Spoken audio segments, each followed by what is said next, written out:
Welcome to AP today news. Visakha Bheemili కుక్క కాటుతో ఒకరు మృతి. విషయం తెలిసి మనస్తాపనతో తండ్రి మృతి. చక్రవర్తి అసిస్టెంట్ సివిల్ సర్జన్. కుక్క కరిచింది భార్గవ్కి మరియు తల్లికి. తర్వాత వీళ్ళు ఇద్దరు కూడా వ్యాక్సిన్ వేయించుకున్నారు.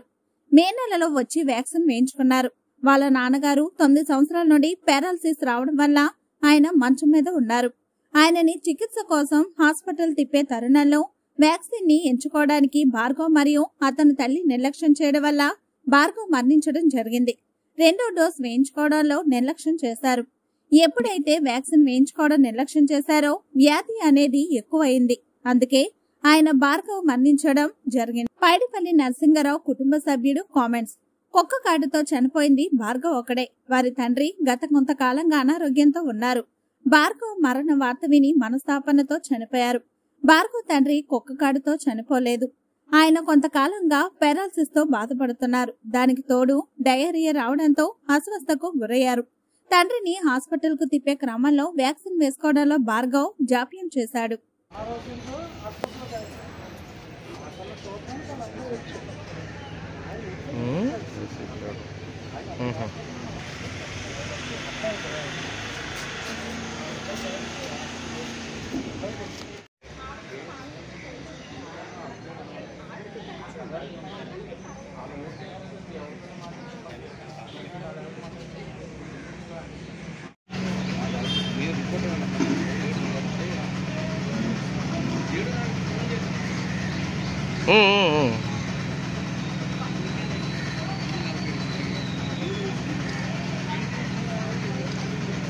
చక్రవర్తి అండి. నేను అసిస్టెంట్ సివిల్ సర్జన్ యూపీఎస్సీ భీమిలీలో మెడికల్ ఆఫీసర్గా పనిచేస్తున్నాను. ఈ కేసు ఎవరైతే డాగ్ బైట్తో చనిపోయారో ఆ అబ్బాయి మా అండర్లో వస్తారన్నమాట. మేము ఇప్పుడు ఎప్పుడైతే ఈ డాగ్ బైట్ కరిసిందన్నది వచ్చి వ్యాక్సిన్ చేయించుకున్నారు. సిఎస్సి భీమిలీలో చేయించుకున్న తర్వాత ఆయనకి ఒక డోసు వేసుకున్నారన్నమాట. వాళ్ళ తర్వాత వాళ్ళ మదర్ కూడా కలిసిన తర్వాత ఇద్దరు వేయించుకున్నారు. ఆ రోజు 31 మే నెలలో చేయించుకున్న తర్వాత వాళ్ళ ఫాదర్కి బెడ్ రిడన్ 2 ఇయర్స్ నుంచి బెడ్ రిడన్ అనమాట. సివిఐ స్ట్రోక్ వచ్చింది. 9 ఇయర్స్ నుంచి 2 ఇయర్స్ నుంచి బెడ్ రిడన్ అనమాట. సో ఆయన్ని హాస్పిటల్ తీసుకెళ్లడంలో వీళ్ళు నెగ్లెక్ట్ చేశారు. అబ్బాయి వ్యాక్సిన్ వేసుకుంటాం. సో అంటే ఫస్ట్ డోస్ వేసుకున్నారు, సెకండ్ థర్డ్ డోస్ కూడా వేసుకోవాలి. అది నెగ్లెక్ట్ చేసిన వల్ల అది వ్యాధి అన్నది ఇంక్రీజ్ అయిందన్నమాట. సో అందుకని ఆయన మరణించారు. కానీ ఈయనకి ఏంటంటే మాకు రిపోర్ట్ కానీ ఏంటంటే బెడ్ రిడన్, డెత్ రిపోర్ట్లో కూడా ఎక్కడ డాగ్ బైట్ అనే హిస్టరీ ఎక్కడా లేదు. అక్కడ ఎక్కడ వాళ్ళ ఫాదర్కి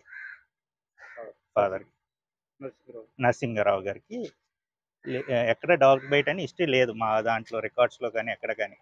మేము కేజీహెచ్ ఓపీలో కూడా చూసినా కానీ అక్కడ కూడా కాజ్ ఆఫ్ డెత్లో కూడా ఏమీ లేదు మాట. ఓకే. నా పేరు పైడిపల్లి నరసింగరావు. చనిపోయిన అల్లిపల్లి నరసింగరావు మా మేనత్త కొడుకు. వాళ్ళ అబ్బాయి మా నాన్నడు.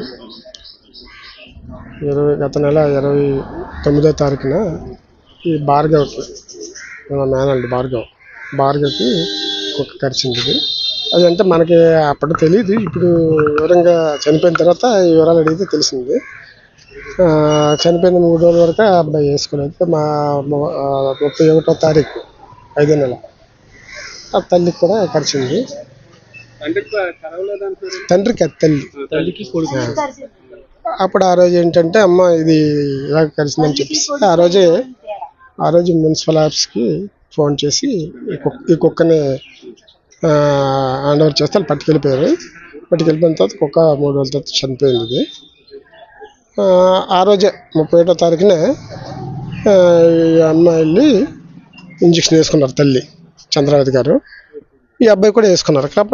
కానీ అప్పటికే 3 డేస్ లేటు. సో ఆ తర్వాత ఈ నరసింగరావు గారికి అప్పటికే ఆయన బెడ్ రిడన్, ఈ పారాలైజ్డ్ పేషెంట్ పారాలసిస్ వచ్చి ఆయన మరి బెడ్ మీద ఉండడంలోనే ఆయనకి ఏమీ లేదు. మొన్నేమో కొంచెం మళ్ళీ 2వ సైడ్ కూడా పారలైజ్ అవడం వల్ల ఇక్కడికి మన గవర్నమెంట్ హాస్పిటల్ తీసుకెళ్ళాము. తీసుకెళ్తే వీళ్ళు చూసి ఈయన ప్యారలైజ్ పేషెంట్ ఇమీడియట్గా వేరే పెద్ద హాస్పిటల్కి తీసుకెళ్ళండి అని సజెస్ట్ చేస్తే మేము వైజాగ్ వెళ్ళే లోపు ఎలాగ ఉంటుందని చెప్పేసి ఎన్ఆర్ఐ హాస్పిటల్కి తీసుకెళ్ళాము. తీసుకెళ్ళిన తర్వాత అక్కడ కొంతసేపు ట్రీట్మెంట్ చేసి 4 days అక్కడ ఉంచారు వెంటిలేషన్ మీద పెట్టి. ఇంకా అక్కడ నుంచి ఇది అవుతుందని, ఎక్కువ అమౌంట్ కూడా అవుతుంది కదా అని చెప్పేసి అతను దీనివల్ల చనిపోయాడు. అతను కాదు, అతను పారాలసిస్ ఇది. ఆవిడ బాగానే ఉంది. అక్కడ నుంచి ఎన్ఆర్ఐ హాస్పిటల్ నుంచి కేజీహెచ్కి రెఫర్ చేశారు. అక్కడ షిఫ్ట్ చేశారు. పెద్ద ఆయన అక్కడ ఉన్నారు. ఆయన 6 రోజులు వెంటిలేటర్ మీద ఉండి నిన్న ఆయన ఎక్స్పైర్ అయ్యారు. ఆయనకైతే ఈ కుక్క కాటు అయితే ఏం లేదు.